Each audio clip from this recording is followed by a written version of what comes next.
பெஹ்ரைன்லேருந்து சரவணன் இணைந்திருக்கிறார். சரவணன், சேஃபாக இருக்கிறீங்களா? உங்கள் உணர்வுகளை பதிவு செய்யுங்க. Where are you? பெஹ்ரைனில் எங்கே இருக்கிறீங்க? நேர்களுக்கு சொல்லுங்கள் சார். வணக்கம் சார். வணக்கம் சார். கேக்குதுங்களா? நல்லா கேட்குது சார். பாதுகாப்பாக இருக்கிறீங்களா? முதல்ல அதை சொல்லுங்கள். பாதுகாப்பாக இருக்கோம் சார், எந்த பிரச்சனையும் இல்லை. நைட்டு ஒரு நம்ம இந்தியா டைப் படி ஒரு 6 மணி வரைக்கும் எங்களுக்கு கொஞ்சம் பிரச்சனையாக தான் இருந்துச்சு. ஃபுல்லாக அலாரம் சவுண்ட் ஆகும் சார். என்ன மாதிரி பிரச்சனை உங்களுக்கு? அட்டாக் எல்லாம் கேட்டுச்சா? உங்களை சுற்றி நடந்துச்சா? லைவாக பார்த்தோம் சார். அப்படியா? லைவாக பார்த்து லைவாக பார்த்தோம். மேலே டிஃபென்ஸ் பண்ணுறத, ஏர் டு ஏர் டிஃபென்ஸ் பண்ணுறத எல்லாமே லைவாக பார்த்தோம்.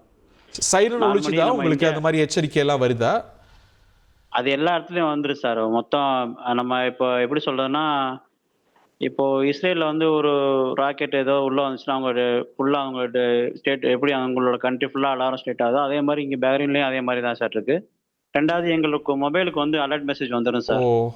அவங்க ராக்கெட் ஏதாவது மிசைல் ஏதாவது லான்ச் பண்ணிட்டாங்கன்னா எங்களுக்கு ஃபோனில் எல்லாமே எங்களுக்கு மெசேஜ் வந்துடும். ஸோ நாங்கள் பாதுகாப்பான இடத்துல நாங்களும் இருப்போம், எந்த பிரச்சனையும் இல்லை. நேற்று லைவாக பார்த்தோம், நிறையா பார்த்தோம் சார். எவ்வளோ நேரம் போச்சு சார்? நேற்று நைட்டு கொஞ்சம் சிவியராக தான் சார் இருந்துச்சு. கொஞ்சம் ஒரு 1/2 hour ஒரு வாட்டி மிசைல் அட்டாக் நடந்துகிட்டு தான் இருந்துச்சு. இன்னைக்கு காலையில கொஞ்சம் பரவாயில்ல. இப்போ நாங்கள் கிளம்பும்போது கூட ஒரு 4-5 ஸ்ட்ரைக் நடந்துச்சு. ஏதாவது எச்சரிக்கை விடுத்திருக்கிறாங்களா? வெளியில வர வேண்டாம், இயல்பு வாழ்க்கையை மேற்கொள்ள வேண்டாம். இன்னைக்கு அங்கே ஒர்க்கிங் டே இல்லையா? அங்கே ஒர்க்கிங் டே சார் இன்னைக்கு. இப்போ பிஸ்னஸ் ஆஸ் யூஷுவலா நிறுவனங்கள்லாம் நடக்குதா? பள்ளிகள்லாம் நடக்குதா இல்லை எப்படி?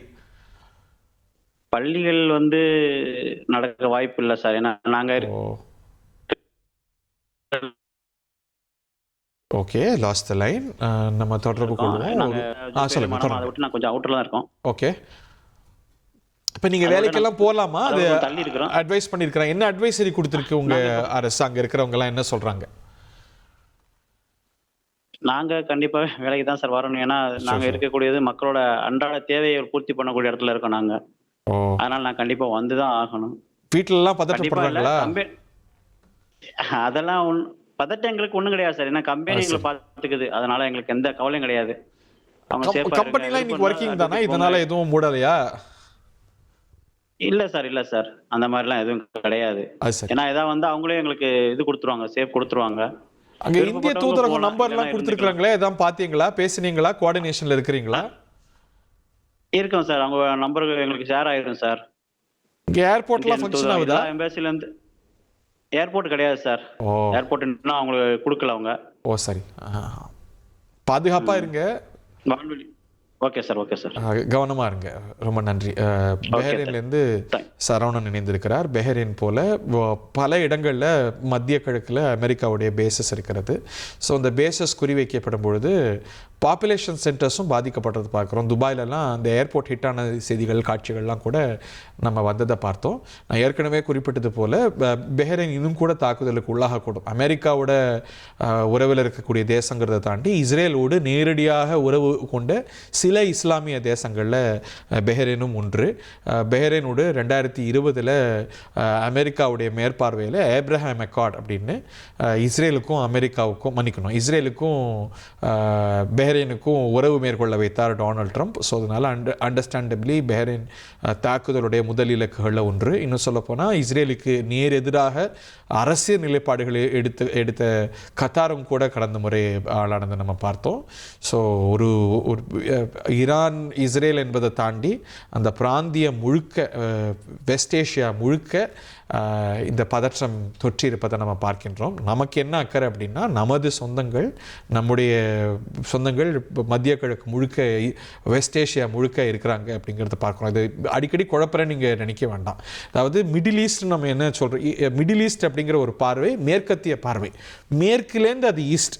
ஆனால் நம்ம என்ன, இந்தியாவுடைய நிலைப்பாடு என்னென்னா, அது வந்து ஏன் அவங்க கோணத்தில் பார்க்கணும், அந்த பிராந்தியத்தை அவங்க மிடில் ஈஸ்ட்னு அழைச்சிட்டு போட்டோம், நமக்கு அது வெஸ்ட் ஏஷியாவில் இருக்கக்கூடிய பகுதி. அதனால் இந்தியா வந்து அது வெஸ்ட் ஏஷியா அப்படின்னு தான், மேற்கு ஆசியா அப்படின்னு தான் இஸ்ரேலையோ ஈரானோ பெஹ்ரைனோ கத்தாரோ அமைந்திருக்கக்கூடிய பகுதியை வெஸ்ட் ஏஷியா அப்படின்னு தான் எம்மியை அழைக்கும். அதுபடியே நம்மளும் சொல்லுவோமே, நம்ம பார்வையிலே இந்த பிராந்தியத்தை அணுவோமே, ஏன் வழக்காரம் பார்வையில் நம்ம பார்க்கணும் அப்படிங்கிறதையும் பார்க்கணும். இதெல்லாம் தாண்டி கமேனியுடைய மரணத்தால் அந்த பிராந்தியம் மிகப்பெரிய பதற்றத்தில் இருக்கிறது. அங்கே ஆட்சி மாற்றம்லாம் நிகழலை. ஆட்சி மாற்ற இலக்குன்னு டொனால்ட் ட்ரம்ப் சொல்லியிருக்கிறார். ஆட்சி மாற்றங்கிறது இன்னும் போக வேண்டிய கட்டங்கள் இருக்குது. ஸோ அங்கே தலைமையை தான் குறிவைக்கப்பட்டிருக்கிறது. ஆனால் அந்த தலைமை அப்படிங்கிறது ஒரு மிக வலுவான தலைமை அப்படிங்கிறத பார்க்குறோம். அயத்துல்லா கொமேனி இந்த புரட்சிகர ஆட்சியை, இஸ்லாமிய புரட்சிகர ஆட்சியை 79 கொண்டு வந்தார். அவருடைய சக்சஸராக வந்தவர் தான் கமேனி. அவர் தான் கொல்லப்பட்டிருக்கிறார். அவருடைய 2ஆம் மகன் தான் சக்சஷனில் வர்றார் அப்படிங்கிறதையும் நம்ம சேர்த்து பார்க்குறோம். உங்கள் தந்தி1 தொலைக்காட்சியில் காதலும் கலகலப்பும் நிறைந்த ஒரு புத்தம் புதிய ஃபேண்டசி தொடர் ராஜா ராணி தினமும் இரவு 8 மணிக்கு.